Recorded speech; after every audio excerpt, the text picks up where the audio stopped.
1993, kalau nggak salah halaman 9 artinya bulan kemarin, bahwa tasawuf mempunyai peran yang besar di dunia Nusantara dan apa itu menjaga Islam itu, dan begitulah pokoknya mereka mempunyai peran yang besar, yaitu kalau kita tahu abad 13 Syekh Maulana Malik Ibrahim masuk Indonesia Gresik, dan juga siapa lagi tokoh-tokoh di Indonesia, tokoh di Makassar,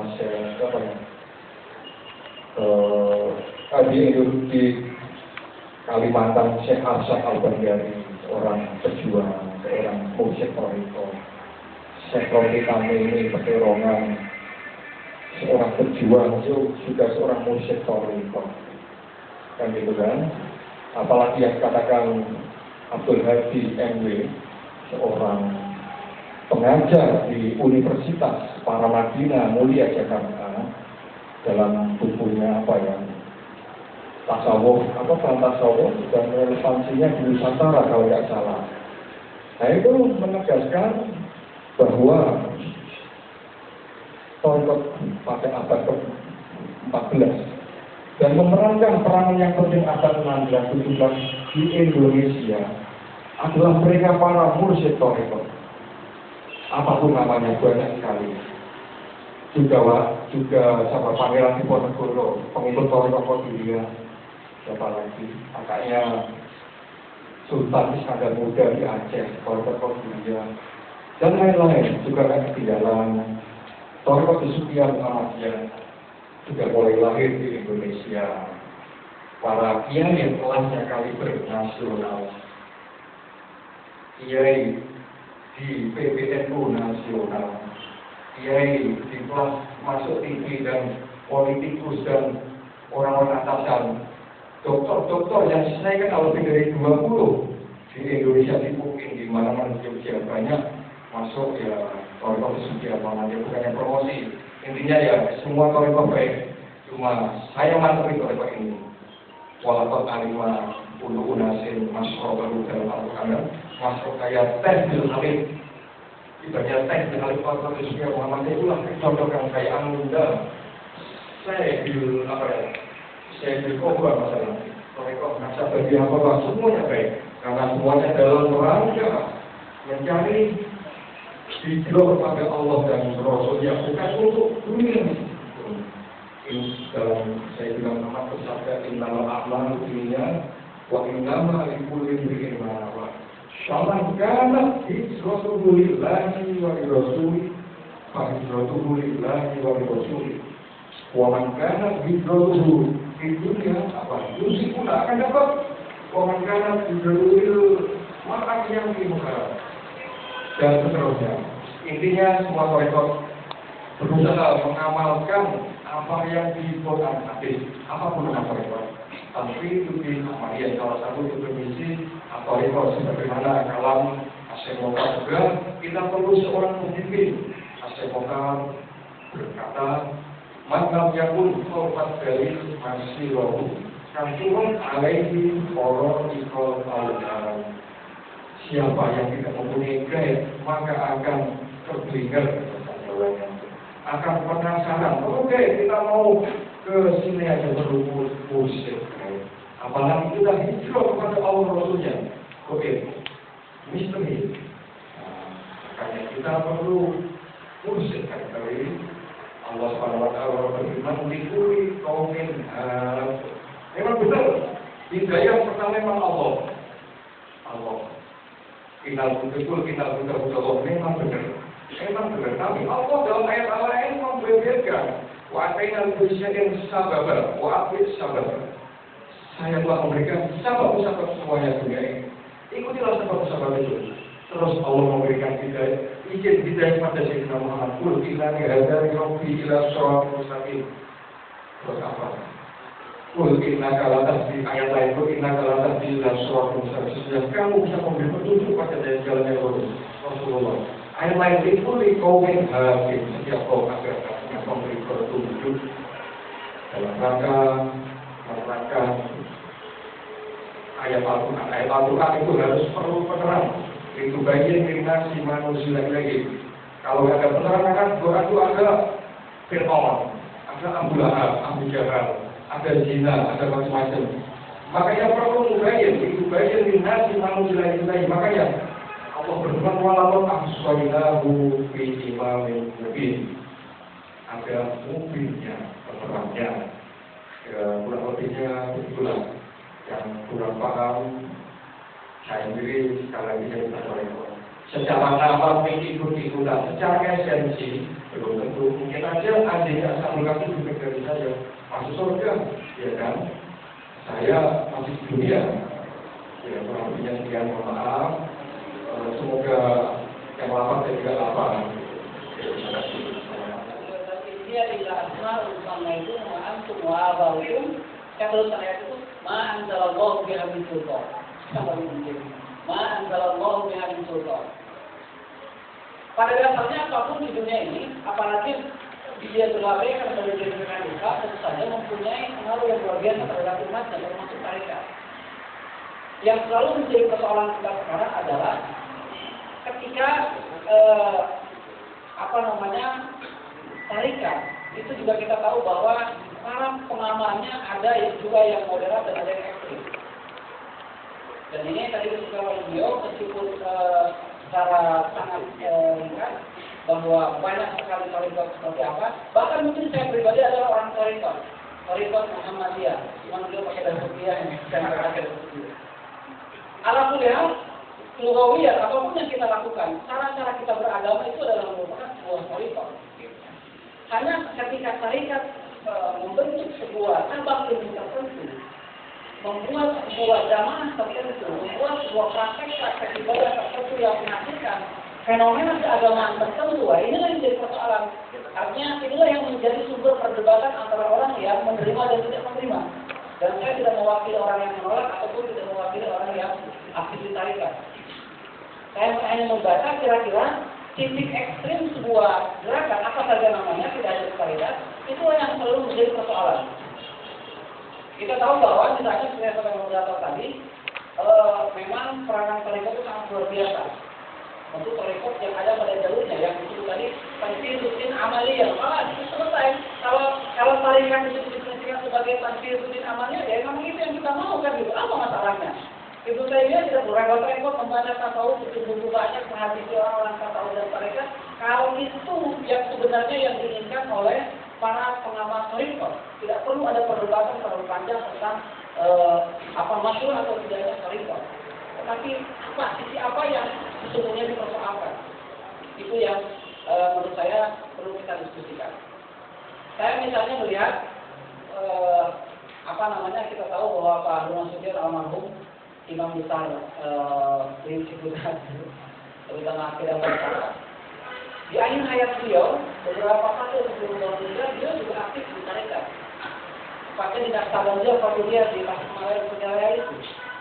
Dan kita tahu bahwa betapa perjalanan rasionalitas Pak Harun sangat panjang sampai digelar sebagai Mu'tazilah Indonesia. Berarti memang beliau tempat membuka sebuah lembaran hidup yang sangat rasional, yang bisa dikatakan hampir meninggalkan hal-hal yang irasional atau hal-hal yang suprarasional seperti yang diajarkan di dalam tasawuf atau seperti yang diajarkan di dalam tarekat yang disebut oleh orang barat sebagai mistisisme Islam. Nah, kita lihat misalnya dinasti Sofawiyah betul. Dinasti Sofawiyah itu, orang sekalian, dia bertahan sekitar 200 tahun di Persia. Dan ketika orang barat mengatakan bahwa setelah Ibnu Rushd meninggal, maka rasionalitas dunia Islam berhenti mati dan tidak pernah bangkit lagi. Nah, ternyata tesis ini dibantah dengan bangkitnya dinasti Sofawiyah di Iran, karena kalau tidak salah aliran tasawufnya itu Maulawiyah, aliran tasawufnya yang kemudian mendirikan dinasti Sofawiyah yang berjaya 200 tahun, dan di sanalah kemudian kebangkitan rasionalisme Islam pasca Ibnu Rushd bangkit kembali. Dan kita tahu sekarang buku-buku filsafat yang sekarang pada periode itu baik filsafat Islam atau filsafat umum menjadi referensi yang luar biasa. Yang saya coba ini dalam surat beliau berbaca, maka kalau kalau Uni Soviet ingin keluar dari persoalan modernitas akibat perkembangan teknologi yang sangat cepat di Uni Soviet ketika itu, maka hendaklah Gorbachev banyak belajar filsafat seperti yang tertulis dalam buku-buku hasil dinasti Soviet. Jadi saya tidak ingin menyebutkan satu persatu aspek peranan Khalifah itu, karena memang secara doktrin dan semestinya setiap satu kelompok Islam yang mengatasnamakan Islam itu kan mengajarkan kerja. Islam itu mengajarkan mempunyai nilai sosial yang tinggi. Islam itu mengajarkan kebersamaan. Gitu. Dan ketika ini tidak ada pada satu kelompok Islam tertentu, berarti Islamnya memang dipertanyakan. Dan kita tidak pernah menolak realitas sejarah bahwa dalam fase tertentu perkembangan tasawuf atau katakanlah perkembangan Khalifah bagi mereka yang menyarankan nama itu, ada fase-fase tertentu yang mengesankan bahwa betapa Khalifah itu anti kerja, anti kebersamaan. Ini bukan kata saya, fase sejarahnya memang ada. Sehingga banyak yang mengatakan bahwa masuknya Al-Ghazali ke dalam dunia tasawuf itu adalah pertanda kemunduran rasionalisme umat Islam, dan Al-Ghazali harus bertanggung jawab. Dan menurut saya tidak setuju dengan ini. Alhamdulillah, para sekalian, paradigma yang kita gunakan untuk memandang Khalifah ini adalah bahwa Khalifah tidak bisa dilepaskan dari satu bagian terpenting dalam ajaran Islam. Nah, kalau itu yang kita sepakati, ya berarti apa itu Islam harus ada di dalam bagian-bagian tersebut. Dia akan sama misalnya dengan organisasi-organisasi lain yang mengatasnamakan agama, gitu. Kalau mereka punya ciri khas sendiri, kemudian Nahdlatul Ulama punya ciri khas sendiri, Muhammadiyah juga demikian, ya tentu saja karena dia mengatasnamakan Islam, tapi pada titik tertentu dia akan ketemu dalam sebuah sumber yang disebut dengan Islam. Kemudian sekalian, di Mesir misalnya, kalau kita mau menyebut jasa-jasa para imam Khalifah, memang disebutkan ketika penjajah Prancis itu mau masuk ke Mesir, itu tempat-tempat uzlah Khalifah disebutkan dipindahkan ke pinggir-pinggir pantai sekitar Alexandria dan Porta itu katanya. Sekaligus digunakan jadi para pengamal Khalifah yang beruzlah di tempat-tempat itu bukan hanya berzikir berdiri, tetapi sekaligus berfungsi sebagai pengintai. Pengintai ketika tentara-tentara Prancis akan masuk ke dataran Mesir. Memang luar biasa, saya kira perannya luar biasa. Nah, lagi-lagi yang sangat kita sayangkan adalah ketika ada fase sejarah tertentu di mana tarekat atau tasawuf dikesankan sebagai sebuah gaya pemikiran yang anti kemajuan, sebagai sebuah praktek ibadah yang terlalu banyak mengada-ngada daripada yang dicontohkan oleh Rasulullah. Nah, ini yang menjadi perdebatan kita. Saya setuju apapun kita perlu guru, termasuk Ibnu Taimiyah pun kan punya guru. Orang yang sangat menentang Khalifah itu mempunyai guru. Nah, tetapi memang kita harus membatasi mungkin perbedaannya adalah apakah praktek-praktek keagamaan yang kita ajarkan tanpa guru, misalnya kita kan juga tahu seperti ini ya pakai guru. Orang juga yang tanpa Khalifah pun mesti punya guru gitu. Nah, apakah praktek-praktek keagamaan itu kalau kita lihat dari paradigma Quran dan Sunnah seperti yang disampaikan oleh Mas Samsul tadi, bersesuaian dengan Quran dan Sunnah atau tidak? Nah, ini tentu saja bagi yang mengamalkan tarekat sudah punya sebulan jawaban. Dan mereka yang tidak setuju dengan pengamalan tarekat juga punya sebulan jawaban.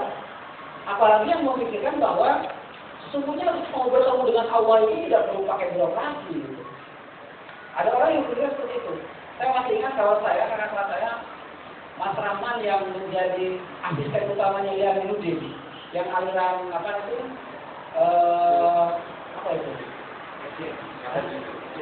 Ya, pokoknya aliran itu dari pasar itu.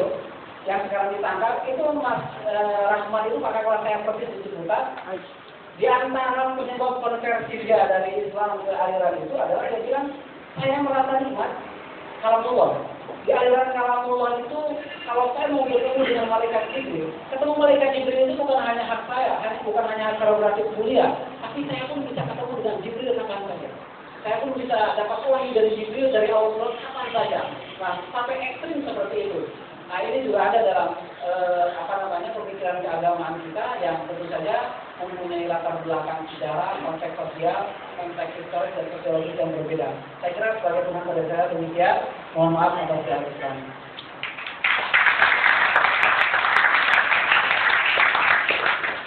Terima kasih atas penjelasannya yang mulia dan jelas. Saya mencatat ada 2 poin yang disampaikan oleh Ustaz Cecep, bahwasanya ada beberapa fase yang dilewati oleh Thariqah. Pertama adalah fase di mana dia menjadi bagian dari sebuah ritual keagamaan. Bahwa Islam akan identik dengan Thariqah dan Thariqah pun harus selalu identik dengan Islam. Tidak mungkin Thariqah lepas dari Islam, sebagaimana Islam juga akan terangkum dalam sebuah sistematisasi Thariqah. Itu yang pertama. Yang kedua, ternyata Thariqah juga mengalami fase yang sangat kelam, fase yang sangat suram, di mana Thariqah tergiring masuk dalam fase monastisme, fase ubah, fase menjadi seorang biarawan, layaknya budaya-budaya di keagamaan Yahudi dan Nasrani. Ini yang sebetulnya menjadikan dilematika bagi Thariqah itu sendiri. Nah, mungkin pada kesempatan selanjutnya kita berusaha untuk mendiskusikan bagaimanakah sesungguhnya kita perlu membuat sebuah formulasi, membuat sebuah kerangka agar Thariqah ini bisa punya peran aktif, bisa bersedia diri dalam tahunan nasional. Karena seperti yang kita tahu dalam sejarah, bahwasanya sistem Thariqah itu ada. Ini dibentuk oleh seorang sufi besar pada abad ke-4 Hijriah, seorang sufi yang bernama Al-Qurdi, yang sebetulnya mewarisi juga Hakim Ghazali, seorang sufi besar juga. Dan itulah hanya berkembang sehingga sampai kepada seorang sufi besar, Abu Qadir Jailani, yang menjadi Thariqah paling tua di dunia. Nah, dari Thariqah paling besar di dunia inilah berkembang beberapa jenis Thariqah yang mengalami dialektika dengan nilai-nilai lokal dan kultur-kultur setempat. Mereka berakumulasi, mereka melakukan kinerja yang sangat positif terhadap komunitas berada seperti yang tadi diceritakan oleh Ustaz Cecep. Untuk sesi selanjutnya saya buka kesempatan pertanyaan kepada teman-teman.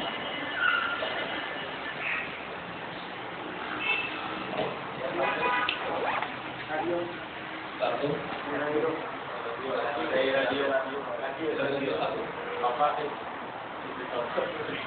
Ya 2, ya 1, 3 dulu. Silakan kepada bersangkutan. Ini ada pertanyaan.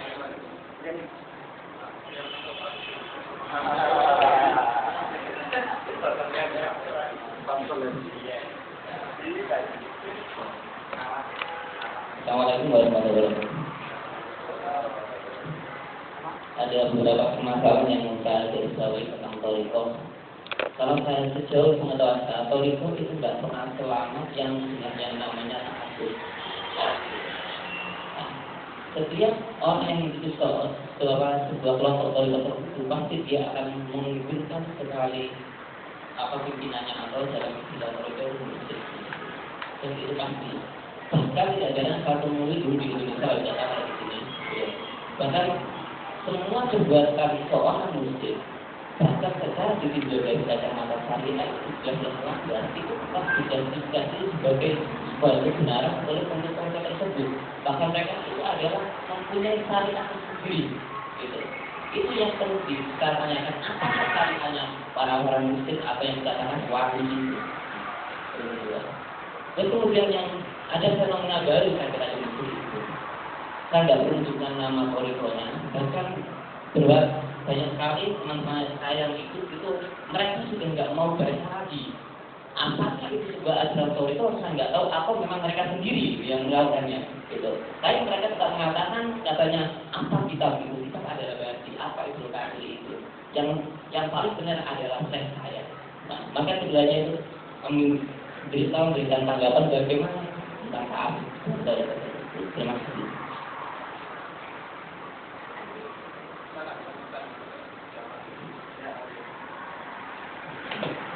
Ya, terima kasih pertanyaan dari pendengar di komunitas radio. Ada dua pertanyaan yang sudah masuk. Yang pertama dari sahabat Mahfud di Kediri. Pertanyaannya, saya pernah membaca bukunya Dr. Muhammad Jais yang isinya banyak amalan tarekat itu yang tidak sesuai dengan konsep amalia Rasulullah. Apakah itu benar? Terus bagaimana dengan tarekat yang banyak diamalkan di kalangan ulama itu? Pertanyaan kedua dari sahabat yang tidak mau disebutkan namanya, dari sahabat aja yang ada di Kairo. Katanya, gini Ustaz, tarekat kan ada yang aneh-aneh. Masa salah satu teman ikutan tarekat, di situ ada ceweknya nari-nari tarekat. So, pertanyaannya, gimana kita nyikapin tarekat yang ada di Mesir, terutama yang diikuti para mahasiswa? Habis suka aneh-aneh sih. Itu aja pertanyaan dari saya.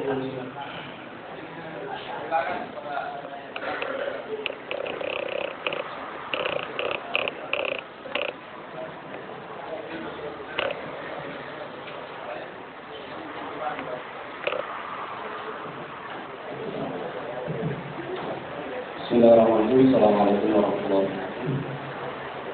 Langsung saja.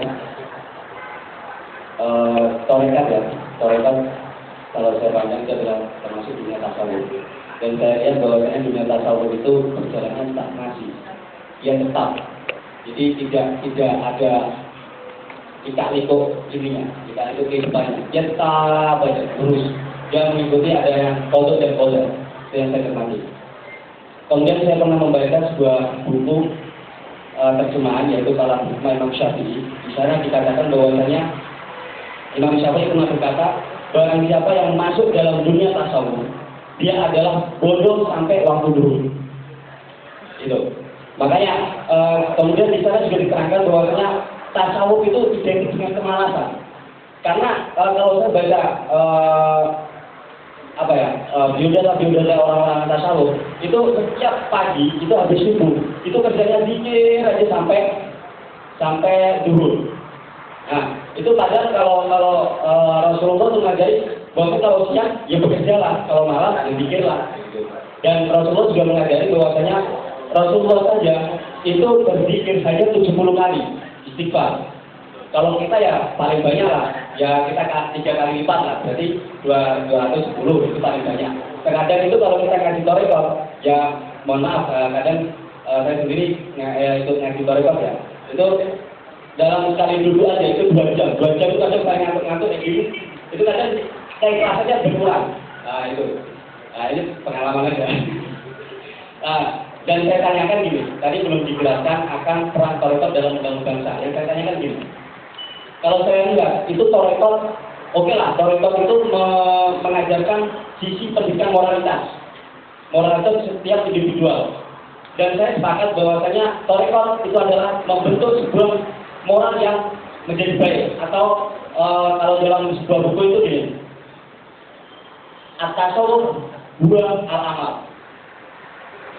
Terus dalam buku tasawuf banyak begini, man arafa nafsahu qad arafa rabbahu. Nah, itu sebuah pendidikan yang di sisi psikolog, yang mana akan aplikasinya pada moral. Itu saya sepakat bahwasanya tarekat itu adalah pendidikan moral. Tetapi saya lihat itu ada lingkup individual. Yang saya tanyakan gini, bagaimana peran tarekat dalam membangun bangsa secara global atau secara keseluruhan, tidak secara individual, semacam itu. Wa akram wa billahi taufiq wal hidayah. Wallahu muwaffiq ila hidayah. Wassalamualaikum warahmatullahi wabarakatuh.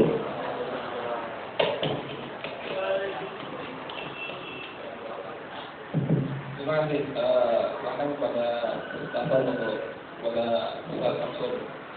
Jawab yang pertama tentang relasi tasawuf dan fanatisme. Saya tulis. Berhubung waktunya sampai. Ya, kalau memang Anda semuanya mendebat hanya main akal, nggak main Quran hadis, belum bio lebih pintar. Lagi. Pakai mulut, belum bio saya lebih pintar. Komputer saya bisa berpikir, tapi kami Quran hadis. Untuk waktu terbatas, saya akan berusaha menjawab sesingkat mungkin. Kalau kurang puas, kamu tapi tulis. Duduk 24 jam 1000 kitab saya lagi dengan izin Allah SWT. Karena sesuatu nggak ada yang mustahil di dunia ini. Untuk saya sebenarnya kita ini membangun bangsa. Tetapi Anda semuanya telah melanggar ayat Al-Quran. Wala tanaja'u fatafsalu fatadhhabu rihakum. Jangan berbeda. Itu perintah Allah, bukan perintah saya. Kalau perintah saya, saya suruh makan sekarang juga. Berarti Anda sendiri sudah melanggar ayat Quran. Terus terang, sebenarnya manusia itu harus mengapain ayat tadi, wala tanaja'u. Saya ini damai-damai saja. Laula takun nasi ba'dhum bi ba'din la fasadatil ardi. Perlu mendukung, bukan menghancurkan. Yang menghancurkan nama Allah, menghancurkan ayat Al-Quran surat Al-Jin. Gak percaya tadi, delete saja. Wa alam istaqamu ala thariqah la asqainahum ma'arwadaqah. Kebanyakan terus terang, ilmu-ilmu kalau hanya ngomong, saya bisa sekali. Orang kafir senang bergroji hafal Quran hadis, pelaksanaannya harus pakai dalil.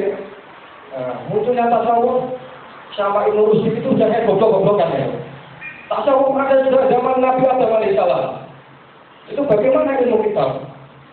Inna Allah istofa Adam, wa Nuhan dan seterusnya istofa, katanya Sufia. Sudah ada dalam Nabi Adam. Kok ada bilang 400 Hijriah Al-Indi itu? Apa Nabi Adam gak Sufi? Itu kitab yang ngomong, coba ngomong Quran. Inna wastofaki wa tohero yamannya, inna wastofaki wa toheroki, wastofaki ala nisa'il alam, istofaki ilmadinya Sofia. Gak paham kamu seorang pulang ke Indonesia. Ayo teman-teman kita goblokan buku, terus terang.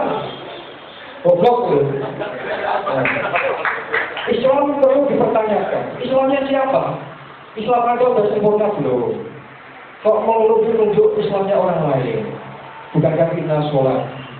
Wa nusuki, wa mahyaya, wa mamati lillahi rabbil alamin. Apa kata Imam Syafi'i radhiyallahu anhu dalam jiwa Imam Syafi'i? Mali wa nasu ya'muna ni syafahan.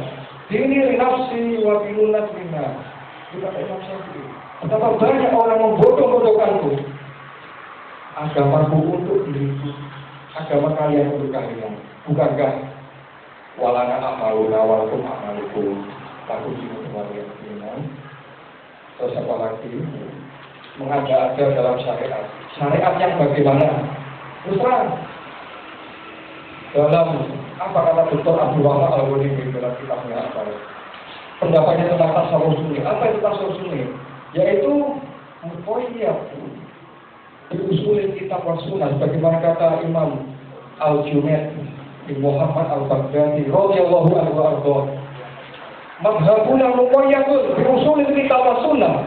Tidak, dengan kitab dan sunnah itu bukan madhab saya. Mana syariatnya di mana kekurangannya? Sholat. Mungkin kalau ada kekurangan dalam hal ibadah, itu mungkin udur, mungkin sakit, insya Allah keindah, mungkin berhalangan. Mungkin memang nggak mampu melaksanakan syariat tersebut, ya kan? Di akhirat pun Anda nggak bisa nanya saya, kenapa Samsul bilang tiba-tiba masuk surga? Nggak bisa, saya bisa contohnya gini. Dalam ayatnya ada, Iqra kita bangga, kamu benar sekali yang mahasiswa, bacalah kitabmu sendiri. Saya juga nggak bisa baca kitabnya Mas Sergei. Tiba-tiba dia masuk neraka, terserahnya gawe tiba-tiba. Kita tidak bisa mengenal, karena itu urusan Allah. Bukan agama itu punya Allah, bukan punya Anda. Jangan mengklaim. Sayyidina Zunnun al-Misri banyak diklaim kafir. Waliullah Mesir, radhiyallahu anhu, banyak diklaim orang Mesir. Qad ajma'at al-ummah annaka kafir, kata Al-Hakim disidangkan. Setelah seluruh umat mengklaim kamu kafir. Kaifa qauluka ya Zunnun al-Misri? Kaifa uqirru wa arfutu syai'an ma fi qalbi la ya'lamuhu illallah. Bagaimana saya menetapkan dan menentang apa yang di hatiku, yang mana hatiku pun Allah yang tahu. Apalagi Anda kok ngurusin hati orang lain. Baca dompet saya berapa isinya aja nggak tahu. Itu bentuknya baca isi saya. Gimana itu? Itulah.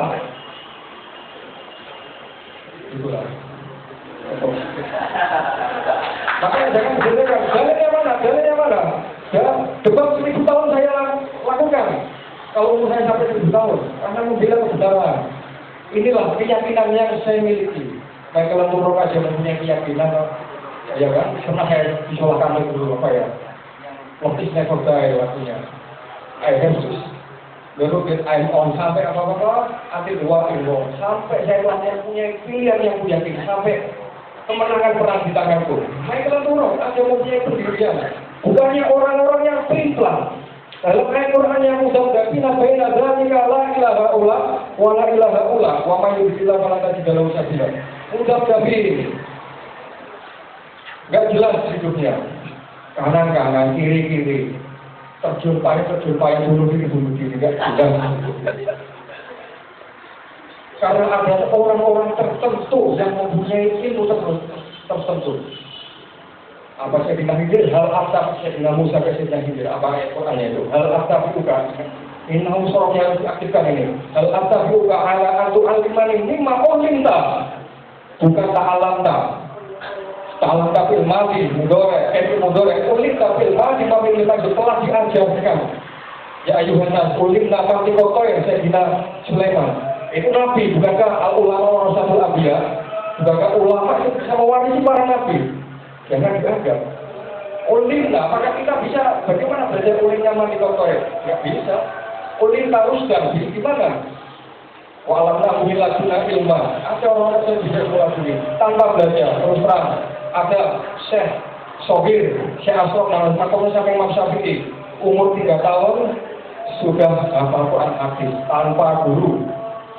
Allah maha mampu, inna Allah lakum syaitan. Allah maha mampu sekali, sangat maha.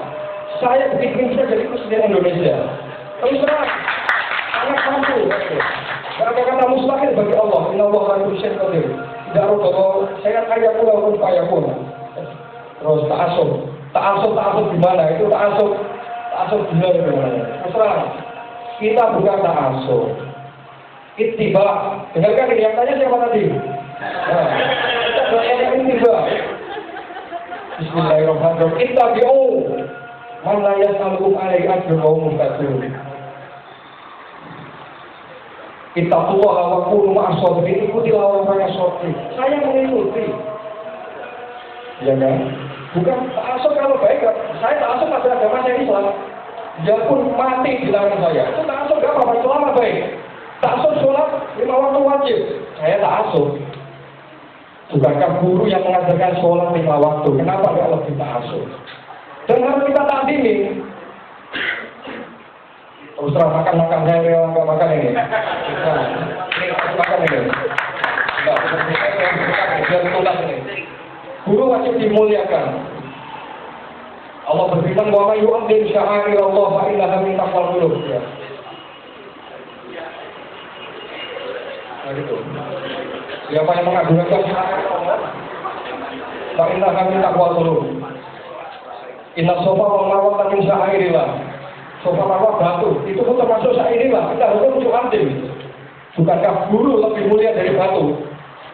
Walaupun karuna bani adama, wa hamalnahu fil barri wal bahri, wa razaqnahum min thayyibati, wa fadhalnahum 'ala katsirin mimman khalaqna tafdila. Manusia lebih mulia dari batu. Batu sofa marwah pun di takdim. Ya. Mungkin apa?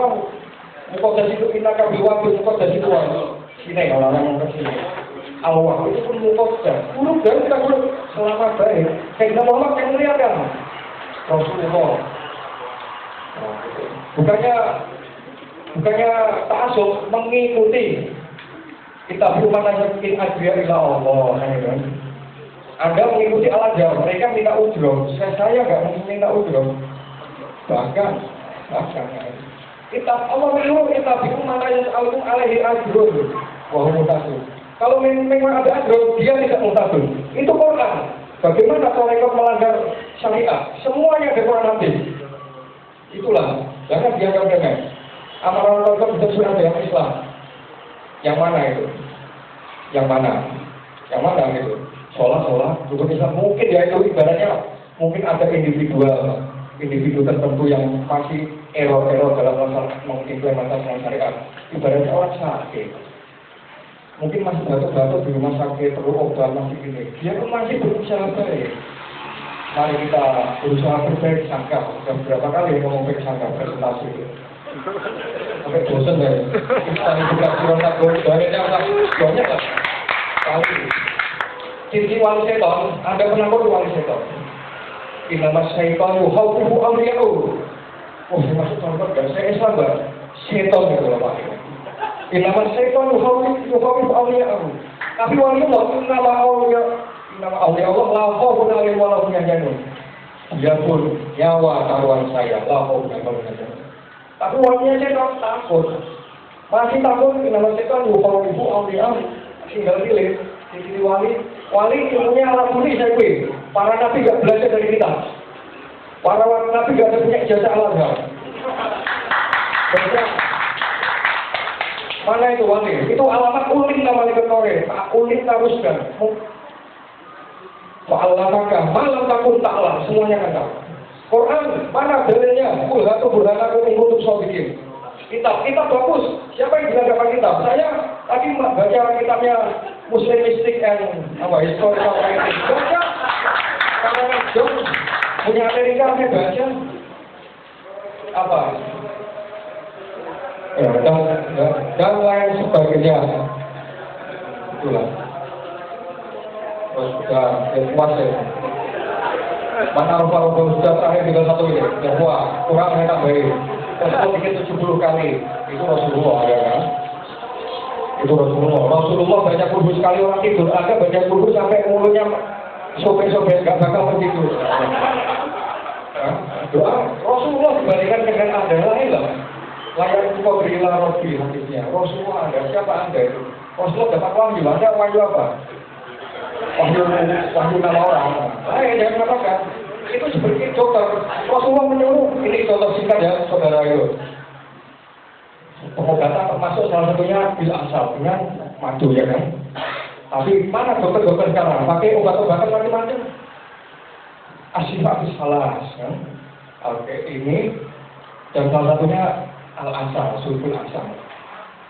Karena apa? Karena Rasulullah pun nggak melarang bikin 1000 kali. Apa dalilnya melarang? Dalilnya melarang mana Quran hadisnya? Anda mengikat ini sudah sangat bid'ah. Karena Rasulullah nggak mengikat. Usaha kita. Kalau subuh 2 rakaat saya jadikan 3 rakaat saya juga bid'ah.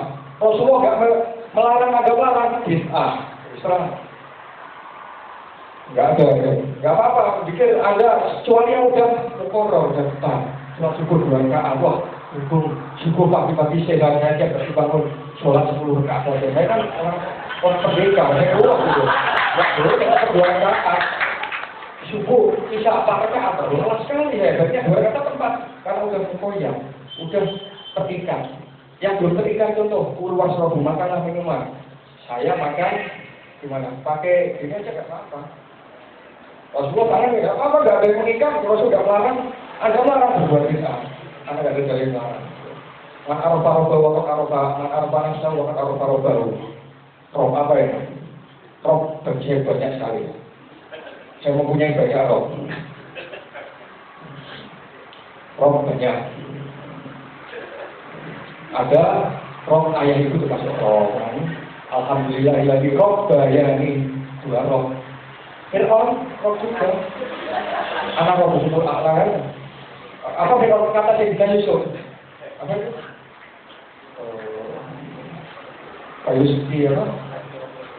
Pak Yusuf hatu marobahu khadron. Nah itu kata Sayyidina Yusuf ke Fir'aun. Fir'aun itu biasa kata Yusuf robahu. Allah Rabbul Alamin. Lalu Rabbul Alamin Allah SWT. Rabbul Muslimin Sayyidina Muhammad. Man araf-araf kompak yang dimaksud robahu ini Allah, saya nggak tahu. Nggak ada orang tahu Allah. La ya'rifullah illallah. Subhanallah birabbil izzati amma yasifun. Laisa kamitslihi syai'un. Anda tahu Allah, ya terserah. Saya bilang nggak tahu ya. Toriko membangun bangsa sejarah Pangeran Diponegoro itu dalam bukunya Abdul Hadi MB. Torikonya apa? Qadiriyah. Saya waktu ke Malaysia 2 tahun lalu, 2 bulan, menyebar seluruh Malaysia. Torikonya Pak Ahmadiyah. Untuk kenali siapa Tok Londang, ayahnya, kakeknya Ustaz Fadil, naik Toriko di Sukiah di Malaysia. Wali 9 apa? Qadiriyah. Siapa punya musik? Siapa juga Qadiriyah? Apalagi Sultan Iskandar Muda di Aceh. Apalagi pembebas Syekh Ahmad Tijani, pembebas benua Afrika, pembebas. Satu musik Syekh Ahmad Tijani, contohnya Tijani. Di Mesir banyak lagi Syekh Berburos Suki. Bagaimana sejarahnya itu membangun bangsa Mesir di Indonesia, Syekh Indonesia itu. Berarti kita jangan mengkritiki toriko diri kita sendiri. Kita bisa membangun bangsa enggak? Itu sebenarnya dari kalau Windows itu seperti burung beo, saya pintar. Kalau saya ngomong loh, komputer saya bisa Al-Quran dari juz 1 sampai juz 3 itu berbunyi, kok nggak masuk surga. Kok handphone saya, udah saya jual ada apa?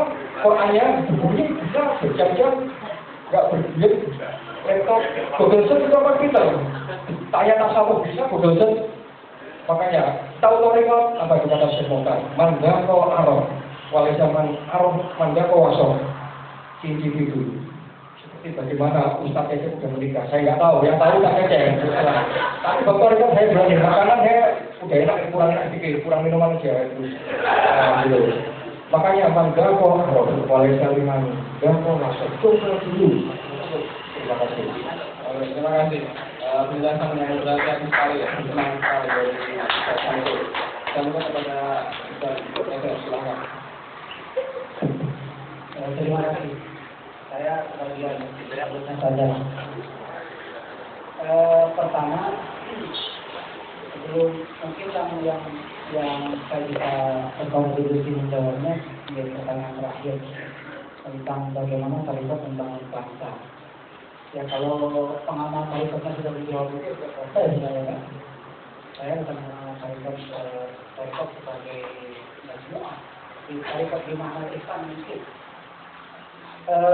Nampaknya memang dalam bangsa yang sedang mengalami krisis yang luar biasa, yang multidimensi itu, memang bangsa kita sudah sampai pada titik nadir, tentu saja perlu semacam pembersihan.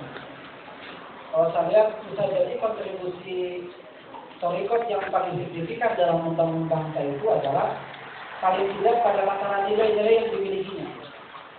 Tapi torikot yang tadi itu, torikot di makna yang tanfiruddin itu, amaliyah. Tarikat yang betul-betul pemahamannya seperti yang diinginkan oleh Quran dan Sunnah begitu. Yang mendorong kerja, mendorong orang semangat, mendorong orang hidup bersama dengan orang lain di masyarakat. Nah, pada masalah itulah kemudian nilai-nilai yang diajarkan dalam dunia tarekat itu sangat perlu dimiliki oleh bangsa kita. Saya lihat memang sangat susah mengukurnya ya. Mengukurnya apalagi kalau ada pertanyaan sejauh mana peranan tarekat membangun bangsa ya. Sangat sulit mengukurnya. Tapi yang jelas kira-kira memang kalau kita tahu bahwa persoalan bangsa kita ini terletak pada persoalan akhlak, pada persoalan kepercayaan dan segala macamnya, dan justru di sana kemudian pintu yang lebar-lebarnya bagi tarikat atau pada kata yang lebih besar bagi Islam, bagi etika Islam memiliki peranan yang besar untuk mengisi sisi-sisi ruang kosong yang dibutuhkan oleh bangsa Indonesia. Kemudian saya tertarik dengan apa yang disampaikan oleh Pak Musila. Nampaknya yang disampaikan oleh kawan-kawan itu adalah semacam sebuah keindahan. Bahkan mungkin bisa jadi semacam curhat-curhat yang mereka tangkap kesankan ketika pertama kali masuk ke dalam jamaah tarekat. Dan bagi saya memang meskipun satu orang yang duduk pada satu tarekat yang sama, pada majlis zikir yang sama, belum tentu memiliki pengalaman spiritual yang sama gitu. Apalagi kita tahu bahwa pengalaman spiritual seseorang itu adalah sesuatu yang tidak bisa dikomunikasikan. Bahasanya tadi itu nazar ma'aruf, gitu kan? orang yang mau merasakannya ya dicoba dulu.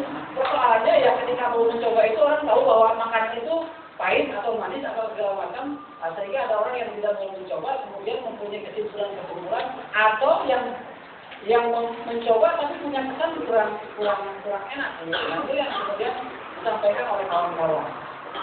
Kemudian kalau kita masuk ke dalam dunia tasawuf lagi, memang saya lihat semenjak awal kalau kita lihat dalam referensi dari kita tahu, para ahli tasawuf baik para imam tasawuf, para ahli sejarah tasawuf agak sedikit kesusahan menyantolkan asal kata tasawuf itu sendiri.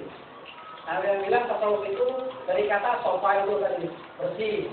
Ada yang bilang dari kata sufa, halus sufanya yang orang miskin yang dibayar yang dinafkahi oleh Rasulullah tinggal di masjid untuk menghafal Quran. Ada yang bilang tasawuf itu dari kata sof, karena dulu para sufi-sufi di Baghdad itu menggunakan pakaian dari kulit binatang yang sangat kasar gitu. Ini kan terjadi semacam bagaimana menyampulkan kata ini apalagi dimasukkan ke dalam doktrin ajaran Islam. Kalau tadi Mas Abdillah lebih cenderung mengasalkan kata tasawuf kepada kata sofa, ya sah-sah saja. Tetapi saya terus terang agak keberatan kalau kata istofa di dalam ayat itu dimaknai sebagai tasawuf. Karena kita tahu kan dalam ilmu sorof, dalam ilmu gramatikal Arab itu memang ada beberapa kata, beberapa kalimat yang akar katanya sama, tetapi ketika dia masuk ke wajah tasrif, dia memiliki makna yang berbeda. Misal kalau kata sofa itu asalnya bersih, istofa di sana kan bukan berarti membersihkan, tapi memilih. Bahwa Allah telah memilih Siti Maryam dari sekian banyak perempuan untuk diberikan ruhnya yang kemudian berwujud Nabi Isa alaihissalam. Yang saya pahami gitu, istofa di sana bukan kemudian bermakna tasawuf, tetapi bermakna istaro, memilih. Misalnya kata khotoba itu kan ujungnya bisa ke khutbah, bisa ke khitbah, tapi kan lain. Kemudian qobila misalnya, masdarnya kan bisa qoblah, bisa qublah, sama juga namanya. Nah kira-kira ini juga pemahaman semacam ini, saya kira memang mengalami kesulitan, terutama para tasawuf. Dari mana asal kata jalan itu? Kemudian yang kedua, kita tahu bahwa sebagian orang mengatakan adanya ajaran tasawuf atau thariqat yang ekstrim yang tadi itu meniadakan bergaul dengan masyarakat sama, itu adalah pengaruh dari sistem urbaniyah, dari sistem spiritualitas Kristen kayak gitu. Sehingga masuk ke dalam dunia Islam, kemudian bertemu segala macam. Padahal kita tahu bahwa thariqat di dalam Islam itu thariqat dalam Islam tidak berhutang budi kepada sejarah manapun, tidak berikut, tidak berbudak. Ya ini kira-kira semacam itu. Islam mengajarkan thariqat, mengajarkan tasawuf, ya kira-kira semacam itu. Kalau pun ada penyimpangan-penyimpangan, itu saya kira tidak lebih dari pemahaman yang keras terhadap thariqat itu. Terutama ketika thariqat dikodifikasi menjadi sebuah ilmu, seperti yang dikatakan oleh Bukhari dalam Muslimah itu, ketika dia dipraktekkan menjadi sebuah amalia yang dilakukan karena masa menjadi sebuah fenomena sosial, nah kemudian orang akan memiliki tafsiran yang berbeda. Nah dalam hal ini, sebenarnya Mas Abdillah ini termasuk orang yang beruntung karena termasuk orang yang mendapatkan petunjuk dari Allah Subhanahu wa Ta'ala, merasakan kenikmatan bagaimana hidup di dalam dunia tarekat. Saya kira dari saya demikian. Assalamualaikum warahmatullahi wabarakatuh.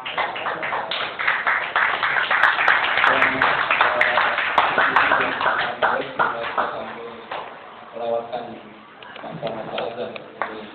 Ada 3 poin yang saya sampaikan sebagai sebuah konklusi pada kali ini. Bahwasanya peran serta thariqat secara real tidak bisa dimulai dari upaya untuk saling menjatuhkan antara satu thariqat sama thariqat yang lain. Itu yang pertama. Modal kita paling besar adalah itu. Kita saling menghargai bagaimana kita bisa bersinergi antara satu thariqat dengan thariqat yang lain untuk menjadi bangsa. Kemudian yang kedua, bahwasanya thariqat tetap adalah bagian dari sebuah agama Islam, dan makanya ajaran Islam yang tetap ada di dalam thariqat manapun. Mungkin itu saja dari saya, kurang lebihnya saya mohon maaf. Untuk waktu selanjutnya saya serahkan kepada moderator. Assalamualaikum warahmatullahi wabarakatuh.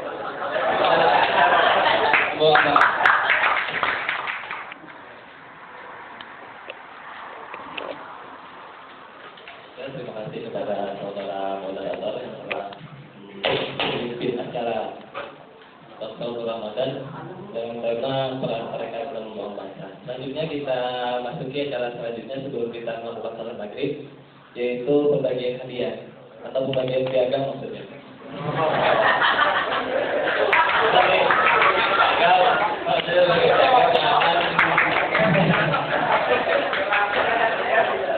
Kepada para ribut, KBRI, karena teman kita silakan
terima kasih kepada Bapak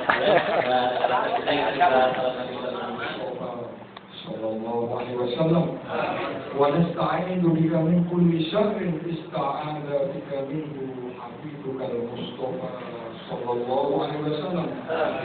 Allahumma qina ma sa'alak wa qina ma lam nas'alka wa qina ma anta a'lam minna ya Allah ya rabbal alamin.